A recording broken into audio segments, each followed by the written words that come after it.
Rodzaj książki, którą drukujesz, wpływa na format plików, których będziesz potrzebować. Plik PDF z pojedynczymi stronami to standard branżowy. Wyjątkiem są książki kartonowe. Tutaj potrzebujemy rozkładówek.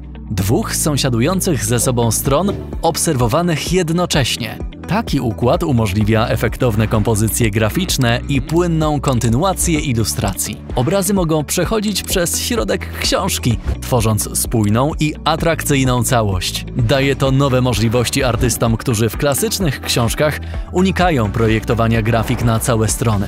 Dobra wiadomość jest taka, że dla doświadczonego projektanta przygotowanie plików to żaden problem. Właściwy format to wymóg technologiczny, którego należy przestrzegać. Zadbaj o ten aspekt już na początku. W przeciwnym razie konieczne będą poprawki, co może opóźnić cały proces.